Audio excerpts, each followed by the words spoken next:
de croissance et de développement PNCD 2026-2030, qui s'est tenu sur 2 jours avec une première phase consacrée à la cérémonie protocolaire et la deuxième aux échanges en groupe thématique. Cet atelier a donc constitué une étape importante dans le processus d'élaboration du PNCD. Après plus de 14 années d'absence du ministère de la Planification, il était primordial de poser les jalons du plan et d'en fixer le cap, à la fois en termes de méthodologie et d'opérationnalisation.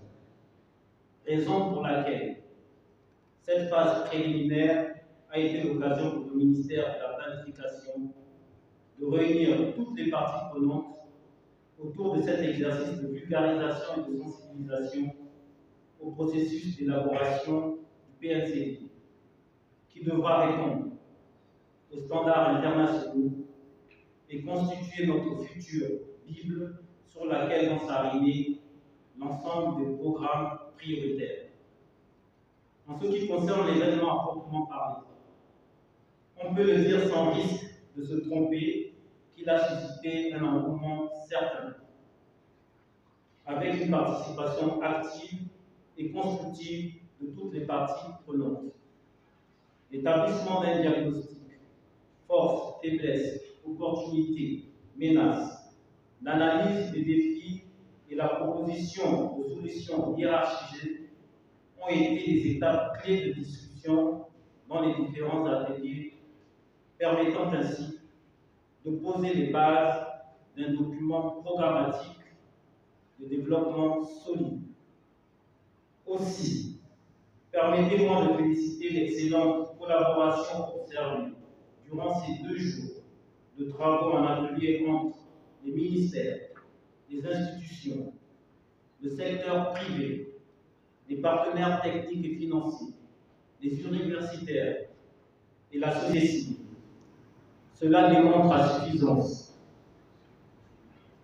une volonté collective de progresser ensemble vers l'atteinte des résultats clairs, solides, qui prennent leur source principale sur le projet de société du président de la République bâtissant un édifice nouveau, le respect des agendas internationaux ODD 2030 des Nations Unies, de l'Union africaine 2063, ainsi que la vision prospective Gabon 2050.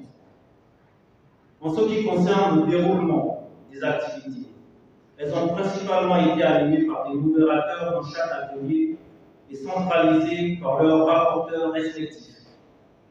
Le plan de présentation des échanges a été fait sur la base de propositions, des programmes et actions rattachées aux 6 piliers du projet de société du président de la République qui se décline comme suit.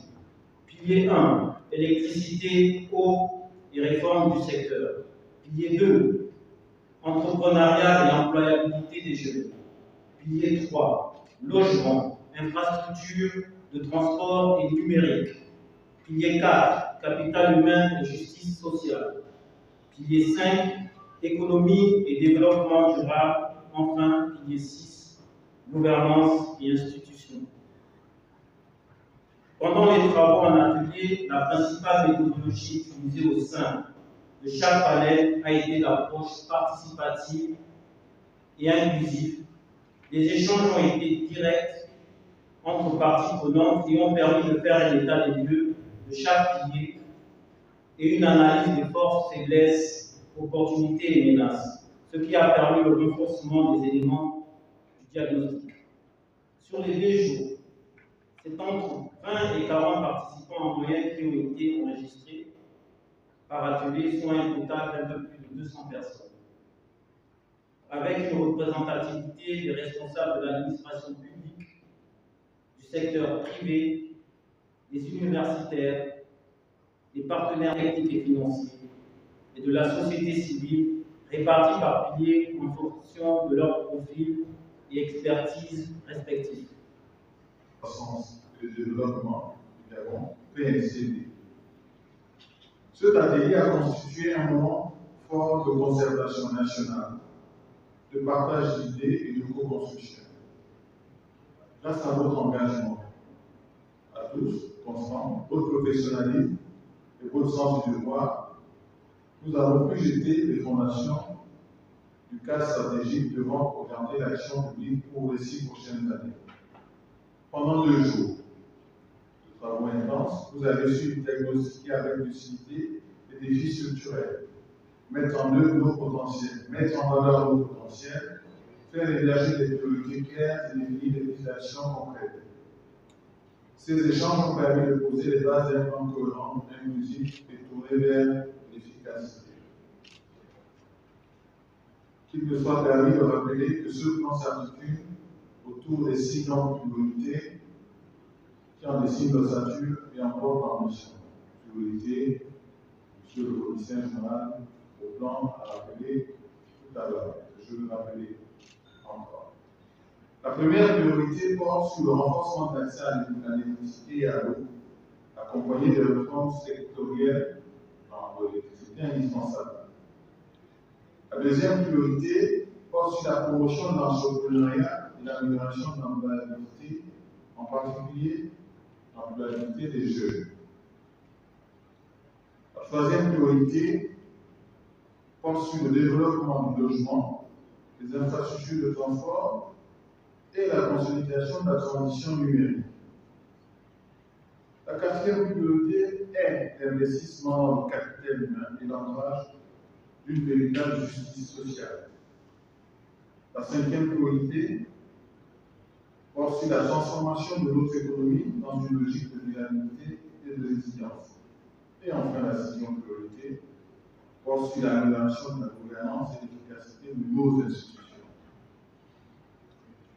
À travers ces piliers, le PNCD, acronyme auquel il faut que nous adoptions, reflète la vision stratégique de son Excellence, Brice Clotaire Oligema, président de la République, chef de l'État, chef du gouvernement, pour un Gabon refondé et équitable et tourné vers un avenir maîtrisé.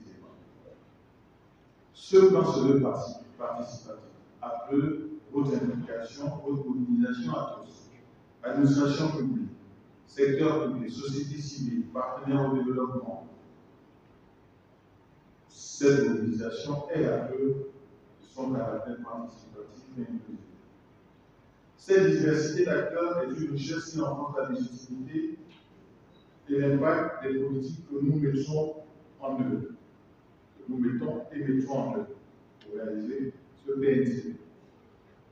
Mesdames et messieurs, les travaux réalisés ici sont prometteurs, mais ils ne sont qu'une première étape, comme cela a été dit.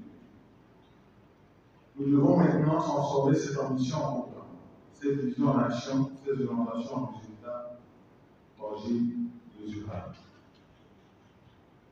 Madame le ministre m'a chargé d'adresser ces remerciements les plus respectueux aux plus hautes autorités de la République, et en particulier au président de la République, chef de l'État, chef du gouvernement, pour sa vision, sa détermination et la confiance placée dans l'administration pour porter ce chantier national. Dans toute l'administration, pas seulement la planification économique. Elle tient également à remercier chaleureusement l'ensemble des partenaires techniques et financiers, notamment le système des Nations Unies et la Banque africaine de développement, pour leur appui méthodologique, technique et financier. Ces remerciements vont également aux ministères sectoriels, aux équipes du commissariat général au plan, aux directions générales rattachées au ministère, ainsi qu'à tous les experts mobilisés. Je vous invite donc, au nom de Madame le ministre, à maintenir la dynamique, à approfondir les réflexions et à œuvrer collectivement à la réussite de ce plan, qui représente une étape majeure de la transformation du Gabon.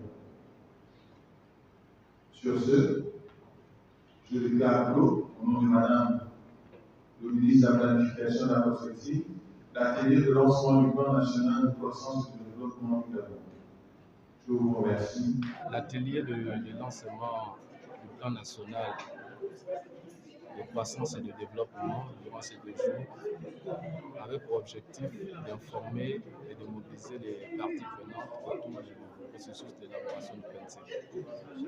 Durant ces 2 jours, les participants ont travaillé autour de ces piliers du projet de société président de la République, chef de l'État, chef du gouvernement, son Excellence, M. le vice-président Oligui Nguema. Ces travaux ont permis de dégager, de poser le diagnostic des différents piliers, mais aussi de dégager des pistes de solutions qui devront permettre d'asseoir les stratégies sectorielles qui seront intégrées dans ce plan. En termes de recommandations, ce que nous pouvons retenir, c'est déjà le développement d'un modèle économique qui puisse permettre à notre pays de se positionner sur la trajectoire d'une croissance à 2 chiffres. C'est vraiment la principale recommandation parce que ce plan a pour ambition de faire asseoir un développement durable et certain dans notre pays. Une autre recommandation qui sort de là, c'est la nécessité d'avoir un cadre juridique solide dans les différents secteurs. Parce que les chevauchements qui ont été constatés au sein des différents ministères ou encore entre les ministères ne favorisent pas la mise en œuvre des plans. Et pourtant, nous avons vu ces derniers temps plusieurs plans, plusieurs réformes, mais qui malheureusement n'ont pas pu aboutir à cause des difficultés liées à la mise en œuvre. Donc, il est important déjà de revoir les cadres institutionnels et juridiques des différentes administrations pour assurer une meilleure mise en œuvre de ce nouveau plan qui s'inscrit dans la 5e République.